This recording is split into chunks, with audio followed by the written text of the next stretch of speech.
Hello കൂട്ടുകാരെ, phone പേ, Google പേ transactions.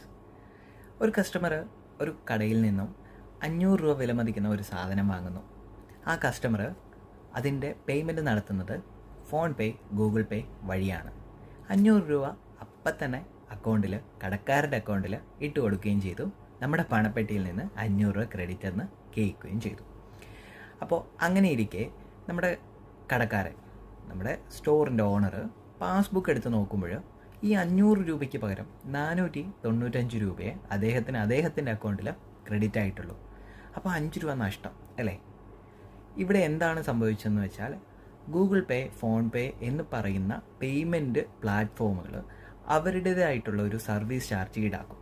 അപ്പോൾ അങ്ങനെ 500 രൂപയുടെ ഒരു സെയിൽസ് നടന്നപ്പോൾ 5 രൂപ അവർ സർവീസ് ചാർജായിട്ട് ഈടാക്കി. അപ്പോൾ ഇവിടെ എന്തൊക്കെ വന്നു? നമ്മുടെ കട ഓണർക്ക് ബാങ്കിൻ്റെ അക്കൗണ്ടിൽ ക്യാഷ് ക്രെഡിറ്റായി, അദ്ദേഹത്തിന് ക്യാഷ് കിട്ടി. അതുപോലെ തന്നെ അദ്ദേഹത്തിന് ഒരു എക്സ്പെൻസും ഉണ്ടായി അല്ലേ? ഗൂഗിൾ പേ, ഫോൺ പേ ആ പ്ലാറ്റ്ഫോമുകൾ അവരുടെ സർവീസ് ചാർജായിട്ട് 5 രൂപ എടുക്കുകയും ചെയ്തു. അപ്പോൾ ആ കടയുടമയ്ക്ക് അതെന്താണ്? ഒരു എക്സ്പെൻസാണ്. പിന്നെ അതുപോലെ തന്നെ കടയുടമയ്ക്ക് എന്താ? ഒരു സെയിലും നടന്നു. ഓക്കെ, ക്യാഷ് വന്നത് സെയിലായതുകൊണ്ടാണ്, സെയിൽ നടന്നുകൊണ്ടാണ് ക്യാഷ് വന്നത്. അപ്പോൾ ഇങ്ങനെ ഇരിക്കുമ്പോൾ ഇതിൻ്റെ ജേണൽ എൻട്രി, ഒരു അക്കൗണ്ടൻറ്റിനെ സംബന്ധിച്ചിടത്തോളം ഇതിൻ്റെ ജേണൽ എൻട്രി എങ്ങനെ ആയിരിക്കും നമുക്കൊന്ന് നോക്കാം. ഫസ്റ്റ് ഓഫ് ഓൾ ക്യാഷ് വന്നു അല്ലേ? എവിടെയാണ് വന്നത്?